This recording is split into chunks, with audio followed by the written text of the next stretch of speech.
There is a signal buried in the Y chromosome of roughly 16 million men alive today. It does not belong to a nation. It does not belong to a language. It belongs to a bloodline, and researchers believe it traces back to a single man who lived 8 centuries ago on the Mongolian steppe. For most of those 16 million men, there is no record, no document, no family Bible to confirm it. Only a pattern in their DNA that should not exist unless something extraordinary happened on the grasslands of Central Asia. And somewhere inside that pattern are echoes of names. Names that Mongolian families still carry. Names that vanished for 70 years and were only recently allowed to return. This is the story of what happens when a nation loses its names, and science tries to help it remember who it was. For centuries, the story of Mongolian ancestry seemed almost too simple. A single people. A single steppe. A single empire that once stretched from the Pacific to the edge of Europe, built by one man and his descendants. Genghis Khan unified the Mongol tribes in the early 13th century, and the empire that followed reshaped the genetic and cultural map of Eurasia. Clan lineage, known as Ovog, once defined identity long before any government issued paperwork. You did not simply belong to a family. You belonged to a lineage that stretched back through named ancestors, herds, and pastures, sometimes for dozens of generations. Then came the 20th century, and the story was interrupted in a way few outside Mongolia ever learned about. Under decades of socialist rule, traditional clan names were suppressed. Family lineage, once spoken and remembered with precision, was flattened into a single given name and a patronymic. An entire architecture of ancestral memory was, for practical purposes, erased from paper. It was not until 1997, after the collapse of the old political order, that Mongolia formally reintroduced surnames, and millions of families were asked to do something almost unthinkable. Reconstruct, from fragments of memory and oral tradition, who they had always been. That is where the first real crack appears in the story. Because when families tried to reclaim their Ovog, many of them could not agree. Elders in the same extended family sometimes recalled different clan names. Some chose names based on regional identity. Some simply invented one. Government records from that Reconstruction period show enormous clustering around a small number of prestigious names, several of them tied, directly or indirectly, to the imperial lineage of Genghis Khan himself. On paper, it looked like confirmation. In practice, it raised an uncomfortable question that historians were reluctant to ask out loud. Were these truly ancestral names, passed down in memory for 800 years? Or were they, in some cases, aspirational choices made in the 1990s, reconstructing a past that felt right rather than a past that was documented? Oral tradition insisted these lineages were real. The paper trail could not confirm it. This is precisely the kind of gap where genetics, not folklore and not bureaucracy, was eventually asked to step in.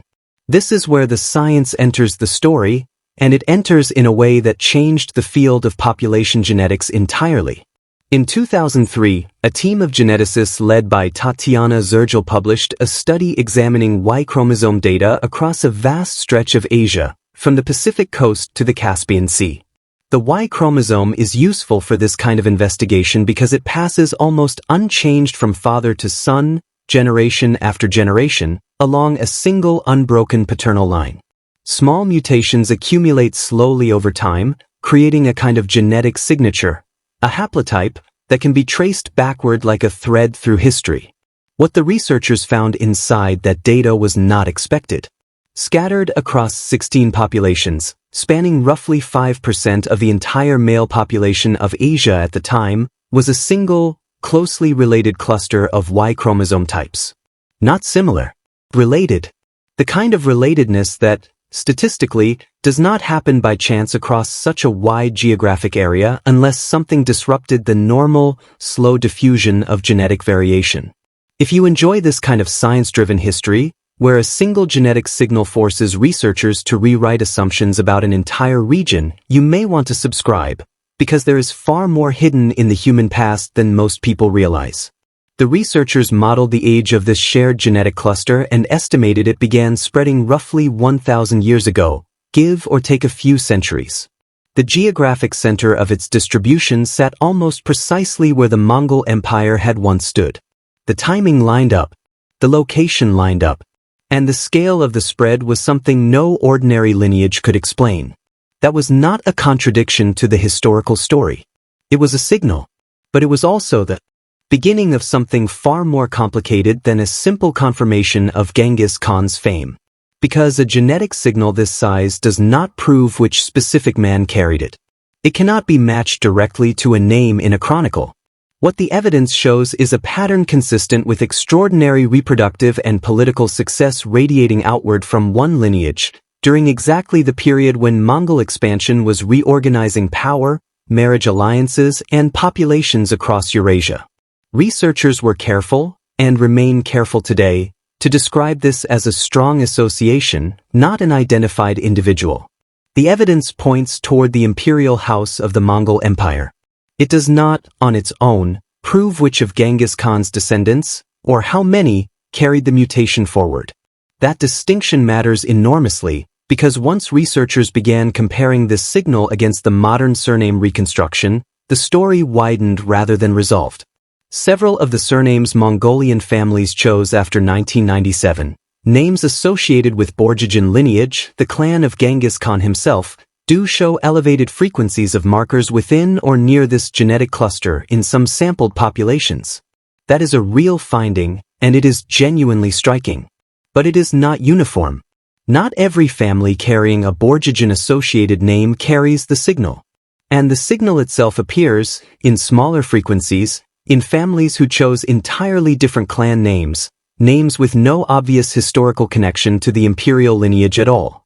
So which explanation is correct? There are at least 3 possibilities researchers have laid out, and none of them can currently be ruled out. The first is direct paternal descent, families who genuinely preserved, through 8 centuries of oral memory, an accurate thread back to the imperial lineage, and whose modern surname choice reflects real inherited history. The second is what geneticists sometimes call a prestige effect. A pattern where a genetic lineage becomes so successful, so widespread, and so associated with power and status that unrelated families, centuries later, adopt the same name or claim the same ancestry without a direct biological link, simply because the name itself carried social weight. The third is more unsettling for anyone hoping for a clean answer. Incomplete lineage sorting across a population that was never as genetically separated as the neat family tree model suggests. The steppe was not a closed system. Tribes intermarried, absorbed defeated rivals, and reorganized their own genealogies for political reasons long before the 20th century ever intervened. The purity of any single ancestral line may be, in large part, a story imposed on a much messier reality. Each explanation is plausible. Each is supported by some piece of the evidence. None of them, on their own, accounts for everything researchers observed. Then came the study that changed the resolution of the picture entirely. In the years following the original 2003 findings, researchers gained access to something the first generation of studies never had: ancient DNA. Not just modern blood samples compared statistically backward through time, but genetic material extracted directly from steppe burial sites, some dating to the imperial period itself and some far older, stretching back into the Bronze Age populations that first domesticated horses on these same grasslands. The ancient genomes told a story that was both more specific and more surprising than anyone expected.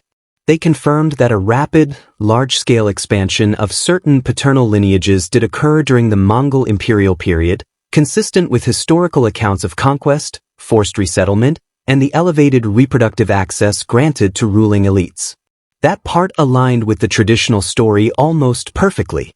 But the ancient samples also revealed something the surname records could never have shown. Underneath the layer of imperial-era expansion sat a much older, much deeper genetic architecture, one shaped not by the 13th century, but by millennia of steppe populations moving, merging, and separating long before any empire existed. Bronze Age pastoralist groups. Populations with genetic affinities stretching toward ancient Siberia in one direction and toward early agricultural populations of East Asia in the other. The Mongol expansion was not a beginning. It was one dramatic chapter layered on top of a genetic history that was already thousands of years deep and already extraordinarily mixed. The twist was not that Genghis Khan's lineage had spread. Historians already suspected that. The twist was where the deeper signal pointed once researchers looked underneath it, toward a Bronze Age ancestral stream that predates the empire by more than 2,000 years, one that does not map cleanly onto any single modern ethnic or national identity at all. Not the empire that made the pattern famous, but the ancient herders who made the empire's rise on the steppe possible in the first place. The genome was not confirming the story history had already settled on. It was revealing a far older story sitting quietly beneath it, one the surname records from 1997 could never have captured, because it happened before writing, before empire, before the very idea of Mongolia as a nation. What this means is larger than any one bloodline. It means that when a modern Mongolian family looks at their reconstructed surname today, they are not simply looking at a name that survived socialism intact. They are looking at the visible tip of something layered, a name chosen in living memory, sitting atop a possible connection to a 13th century empire, sitting atop a genetic architecture shaped by nomadic populations who crossed this same grassland 4,000 years earlier. 3 different timescales, folded into a single word on a modern identification card. Population genetics keeps returning to the same humbling lesson, on the steppe and everywhere else it has looked. Human ancestry is not a clean line running backward to a single origin. It is a braided river, streams that separate, rejoin, absorb one another, and separate again, shaped as much by politics, migration, and survival as by biology alone. Picture the landscape itself for a moment. The Mongolian steppe does not announce its history the way a city does. There are no inscriptions carved into stone at every turn, no monuments marking where lineages met and merged. There is only grass, wind moving in long unbroken waves across a horizon that seems to have no edge, and the low outline of burial mounds that have stood undisturbed for centuries. Horses still move in loose herds across land that has supported mounted, mobile populations for thousands of years, longer than most written history has existed anywhere on Earth.